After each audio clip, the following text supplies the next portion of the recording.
भगवान विष्णु के वामन अवतार की कहानी। भगवान विष्णु के चौथे अवतार नरसिंह ने जब हिरण्यकश्यप नामक असुर का वध किया, उसके बाद हिरण्यकश्यप का पुत्र प्रहलाद के पुत्र विरोचन से एक सूर का जन्म हुआ, जिसका नाम बलि रखा गया। राजा बलि प्रहलाद के पोते थे और अत्यंत शक्तिशाली तथा महापराक्रमी राजा थे। अत्यंत बलशाली होने के साथ साथ वह भगवान विष्णु के अनन्य भक्त थे। अन्य सभी असुरों की तरह ही राजा बलि ने भी इंद्रदेव को परास्त करके स्वर्ग लोक पर अपना आधिपत्य स्थापित कर लिया। देवराज इंद्र राजा बलि को परास्त नहीं कर सकते थे, इसीलिए उन्होंने भगवान विष्णु से सहायता मांगी और वह उनके पास जाकर बोले, हे नारायण, राजा बलि ने स्वर्ग पर अधिकार कर लिया है और अब वह अपने तरीके से स्वर्ग का उपयोग कर रहा है। यदि स्वर्ग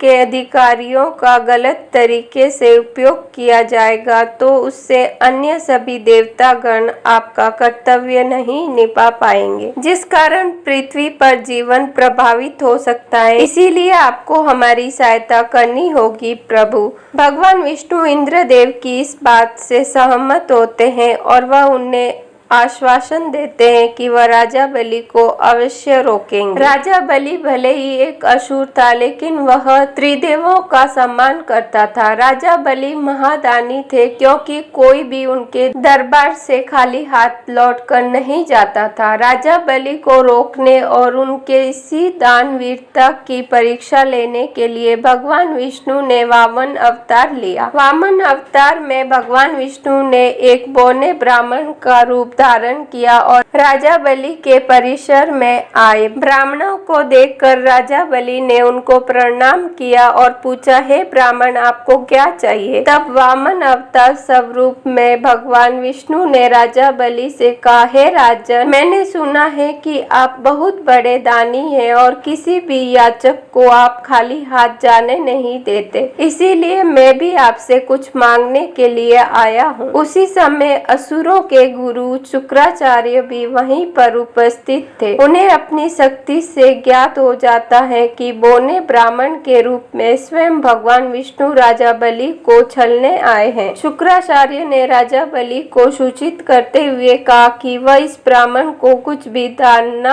करे, लेकिन राजा बलि कहते हैं कि वह अपना प्रण नहीं छोड़ सकते हैं। इसीलिए राजा बलि बौने ब्राह्मण को कहते हैं कि हे ब्राह्मण, बताइए आप क्या मांगने आए हैं, मैं आपको अवश्य दूंगा। तब भगवान विष्णु राजा बलि से केवल 3 पग भूमि मांगते हैं। राजा बलि उनकी इस मांग से आश्चर्य में पड़ जाते हैं, लेकिन वह उन्हें 3 पग भूमि देने पर वचन दे देते हैं। जैसे ही राजा बलि ने ब्राह्मण को 3 पग भूमि दान देने का वचन दिया, वैसे ही भगवान विष्णु ने अपना आकार बढ़ाना शुरू कर दिया। भगवान विष्णु ने अपना आकार इतना बड़ा कर लिया कि उन्होंने अपने एक पग में पूरी पृथ्वी तथा पाताल को नाप लिया। के बाद भगवान विष्णु ने अपना दूसरा पैर उठाया और उसमें सभी ग्रह, नक्षत्र और ब्रह्मांड को माप लिया। भगवान विष्णु ने अपने 2 पग में ही पूरी सृष्टि को नाप लिया था।